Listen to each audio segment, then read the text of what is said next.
उसके लिए वही होगा। आमीन। यीशु मसीह एक जगह जा रहे थे और रास्ते में यीशु मसीह को भूख लगी, और जब यीशु मसीह एक अंजीर के पेड़ के पत्तों को देखकर उसके पास गए और फल नहीं पाया, तो उस पेड़ को बोला, आज से तेरा फल कोई ना खाए, और उस जगह से चले गए। और शाम को जब चेलों के साथ अगले दिन वापस आए तो वो पेड़ सूख चुका था, और चेले बहुत हैरान हुए कि प्रभु ये पेड़ सूख कैसे गया। तो जीसस ने कहा, अगर तुम इस समुद्र को, पहाड़ को बोलोगे समुद्र में जा पड़, तो वो समुद्र में जा पड़ेगा। तुम्हारे शब्दों में इतनी पावर है। अब सुनो, वो पेड़ सुखाया क्यों परमेश्वर ने? क्योंकि बाइबल में लिखा कि फल का टाइम नहीं था। अगर किसी पेड़ में फल का टाइम नहीं है, मैं सर्दियों में आम के पेड़ के पास जाके बोलूं कि आम का पेड़ आम नहीं है तो सूख जा, तो गलती आम के पेड़ की नहीं, पर अंजीर का पेड़ धोखा दे रहा था। क्योंकि अंजीर के पेड़ के जब पत्ते आते हैं तो फल भी आता है। उसमें पत्ते तो थे पर फल नहीं था। जैसे कुछ लोग हालेलुया तो बड़ा ऊंचा बोलते हैं, पर दारू की बोतल अभी भी गाड़ी में रखी हुई। यहां पर हालेलुया तो बहुत ऊंचा बोलेंगे, लेकिन कल फिर अपने दुकान पे जाके चोरी करेंगे, फिर तेल चुराएंगे जिस घर पे ड्राइवरी करते हैं, फिर सीमेंट उठा के ले जाएंगे जहां पे वो ठेकेदारी करते हैं। इसका मतलब तुम्हारे पत्ते तो हैं पर तुम्हारा फल नहीं। तुम दिखाते तो हो तुम अंजीर के पेड़ हो, तुम क्रिश्चियन हो, पर क्रिश्चियन जैसा कोई फल तुम्हारे अंदर नहीं। लेकिन वो अलग टॉपिक है, बाद में बात करेंगे। जीसस ने कहा कि अगर तुम मुंह से कहोगे इस समुद्र को, पहाड़ को समुद्र में जा पड़, पहाड़ को उखड़ जा, तो वो उखड़ जाएगा, अगर तुम संदेह नहीं करोगे। क्यों? बाइबल कहती जब परमेश्वर ने आपको बनाया तो परमेश्वर ने आपको अपनी समानता में बनाया। आप भूल जाओ यहां लाखों लोग बैठे हैं, आप सोचो आप अकेले हैं और मैं आपसे बात कर रहा हूं। जब परमेश्वर ने आपको बनाया तो परमेश्वर ने आपको अपनी समानता में बनाया। आप परमेश्वर के जैसा सृजे गए हैं और बनाए गए हैं। आपके अंदर सिर्फ ह्यूमन ऐसा है, इंसान ऐसा है जिसको परमेश्वर ने बोलने की ताकत दी है। दूसरे जानवर आपकी कॉपी कर सकते हैं, तोता आपके जैसे पापा पापा कर सकता है, लेकिन उसे सोचने समझने की और बोलने की शक्ति नहीं दी गई जो आपको दी गई है। किसी भी जानवर को बोलने की ताकत नहीं दी गई, वो आपको दी गई है, क्योंकि परमेश्वर ने सिर्फ आपको अपने जैसा बनाया। और एक बात को आप याद रखो कि प्रभु ने जो भी आप देखते हैं, टेंट, बांस, मेरा माइक, कपड़े, आपके घर, एनीथिंग जो आप देख सकते हैं, परमेश्वर ने अपने शब्दों के द्वारा बनाया है। आपको उसने शब्दों के द्वारा नहीं बनाया, आपको अपने हाथों से गूंथ कर, अपने जीवन के सांस फूंक कर आपको बनाया है। समझो मेरी बात। अब अगर परमेश्वर ने आपको अपने समान बनाया है कि जिस तरह जीसस ने कहा, यहोवा ने कहा उजाला हो जाए, समुद्र अलग हो जाए, पानी अलग हो जाए, पेड़ बन जाएं, जंतु बन जाएं, मछलियां बन जाएं, डायनासोर बन जाए, सब कुछ परमेश्वर ने अपने शब्दों से बनाया।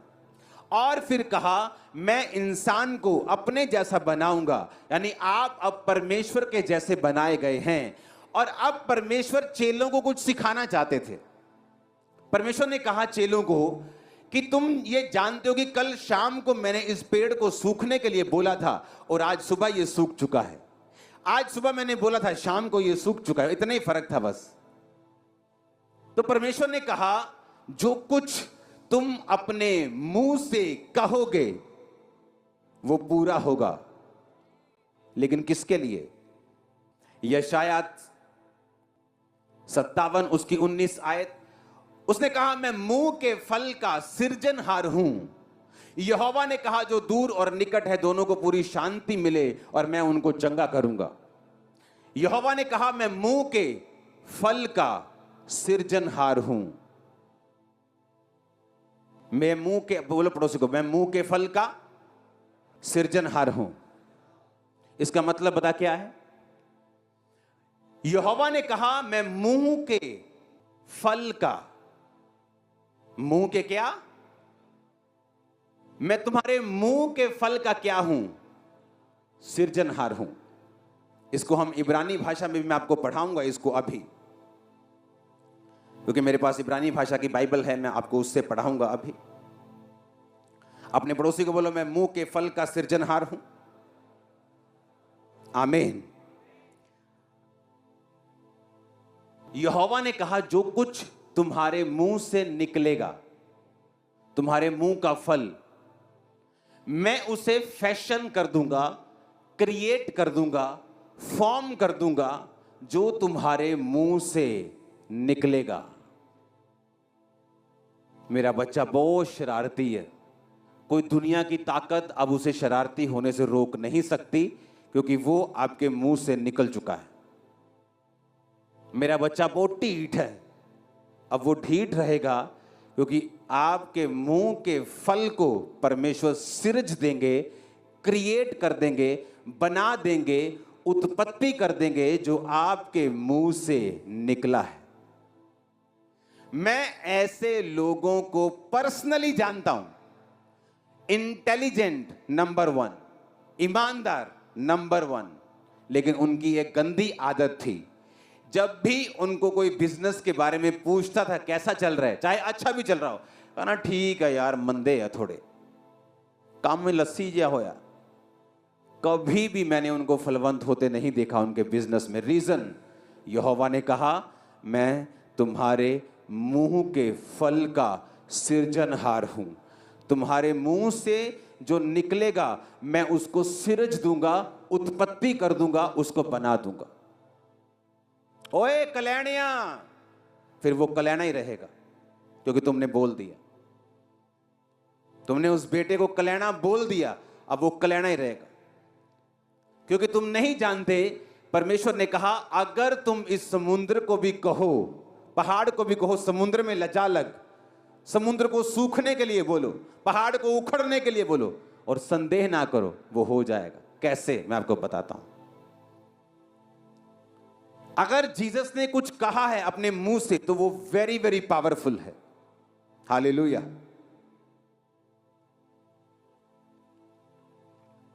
अपने पड़ोसी को बोलो, मैं उसके मुंह के फल का सृजनहार हूं, खुदा कहता है।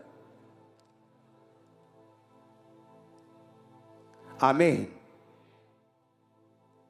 नीति वचन 18:21, जीभ के वश में मृत्यु और जीवन दोनों होते हैं, जो कोई उनको काम में लाना जानता है वह उसका फल भोगेगा। कि जीभ के वश में क्या है? मौत और जीवन। एक औरत को बड़ा शौक था खुदा के दासों की सेवा करने का। जब वो रास्ते से निकलता था, वो देखती थी कि ये इस रास्ते से निकलता है। बाइबल कहती है उसने उसके लिए कमरा बनवाया, उसके लिए मेज बनवाया, दीवट बनवाया, और बोला कि जब भी आप इधर से जाएंगे तो मैंने आपके लिए 5 स्टार रूम तैयार किया, यहां रुक के जाया करें। वो रुक के गया और बोला अपने असिस्टेंट को, इसे क्या चाहिए पूछ। वो औरत को बुलाया, बोले तुझे क्या चाहिए? तेरे को राजा से तेरी बात करें, तेरी गवर्नमेंट में बात करें, कोई तेरे को फेवर चाहिए, कोई जगह चाहिए, कोई बता। कहती नहीं, मुझे कुछ नहीं चाहिए, मैं अपने लोगों में रहती हूँ, फाइनेंशियली ब्लेस्ड हूँ। तो उसका असिस्टेंट बोला इसको बेबी नहीं। उसने कहा जब मैं अगली बार आऊंगा इस साल तेरे बेबी होगा। क्या हुआ? सुनो, बेबी हुआ। बेबी बड़ा हुआ, खेतों में काम करते करते एक दिन बाप के साथ मर गया। जब मर गया तो वो औरत ने क्या किया, अपने सेवक को बोला जल्दी गधा लेके आ। गधा सवारी बाइक होता था तब का। गधा लेके आ और मेरे कहे बिना ढिलाई मत करना। उसका हस्बैंड कहता कहां चली हो? आज ना तो कोई नया पर्व है, ना ही क्रिसमस है, ना ही ईस्टर है, ना ही प्रभु भोज की मीटिंग है, ना ही बड़ी मीटिंग है, किधर चली हो? उसने कहा सब कुशल है। अपने पति को भी नहीं बताया कि बेटा मर गया है। क्यों? उसे मालूम था अगर मैं बोल दूंगी मर गया है तो इसे कोई जिंदा नहीं कर सकता। वो गई, दौड़ के गई। अलीशा ऊपर बैठा पहाड़ के ऊपर, देखा नीचे कि भागी भागा कोई वही लेडी आ रही है, अपने चर्च की मेंबर आ रही है, भागी भागी। जा पूछ के आ, सब कुशल से है? तेरा पति कुशल से? हाँ कुशल से। तेरा बच्चा कुशल से? हाँ कुशल से। उसे मालूम था जिसके पास जाके हल होना है उसी को बताऊंगी। जब अलीशा के पास पहुंची तो अलीशा के पैरों में गिर के बोली, क्या मैंने तुझे नहीं कहा था कि मुझे धोखा ना दे, यानी मुझे बच्चे की आस ना दे, अगर दे दिया तो वो मर गया। उसने एक भी बार नहीं कहा। अलीशा समझ गया उसकी बात से कि बच्चे को कुछ हो गया है। फिर उसने असिस्टेंट को भेजा, कुछ नहीं हुआ। फिर वो आप गया और बच्चा जी उठा।